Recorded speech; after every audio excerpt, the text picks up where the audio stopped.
A severe tropical storm has killed 45 people in the Philippines and left many more homeless. Tropical storm Nalgae made landfall in the central part of the country and is now heading towards the capital Manila, where it's due to make landfall later today. Most of the casualties were caused by floods and landslides in the southern island of Mindanao, with some areas recording their highest ever daily rainfall. Let's talk to Richard Gordon, the chairman and CEO of the Philippine Red Cross, who's in Tugig in Metro Manila. Welcome to you. Thanks very much for being with us. What's your assessment of the situation?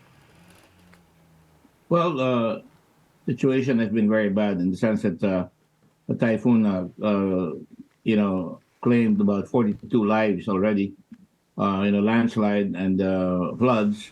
A lot of the country is flooded. A lot of the provinces, there are about at least 45 provinces that have been affected, 11 most severely. Crop damage is high, and certainly transportation has stopped, and there are a lot of people stranded. We're approaching the holidays, and people are beginning to go in for the All Saints Day traditional holiday, where people go to their provinces. So a lot of them are there to visit, and most of them didn't bring enough pocket money, so they're going hungry in the port. So the Red Cross is trying to handle that situation by providing them hot meals, and we're doing the same thing for water in the areas.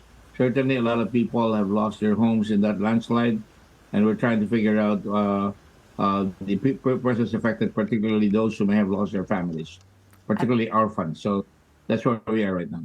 And how much coordination is there between aid agencies such as yourself and the government? Well, the government, I authored that when I was in the Senate, the National Disaster, coordinating law. We are coordinating. The Red Cross has always been an auxiliary of the government, and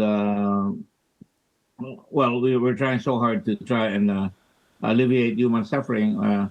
There's a cycle of disaster and poverty. This is not the first time we're being hit by a typhoon. We have about maybe 24 typhoons a year, and about 7 of those will be very serious ones, like this one. This was a sleeper of a typhoon. It came in. We thought it wasn't going to be that strong. Then suddenly it became very strong, and it hit the southern portion for 2 days, which is not even in the path of the typhoon originally. But because, you have a shear that occurred, so some areas that were not supposed to be affected have been flooded out. In the meantime, it's traversing the central Philippine area, and hopefully it will be out by tomorrow, but nonetheless, it's still wreaking damage and floods, and certainly will bring in challenges in terms of food scarcity because the trucks will not be able to supply food. Hopefully there will be enough food in the areas, and that people will not have to suffer more privation. And given that this wasn't expected in terms of its severity and the widespread nature of just the geography that it's covered, how prepared were you at the Red Cross? Well, we're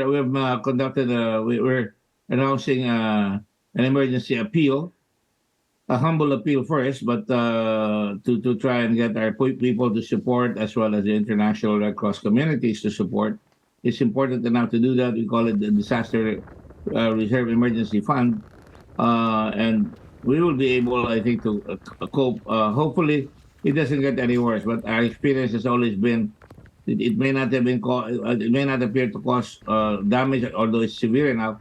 But after a few days, you'll find out that there are a lot of people have really their lives have overturned in a flash of a flood or in a flash of a landslide.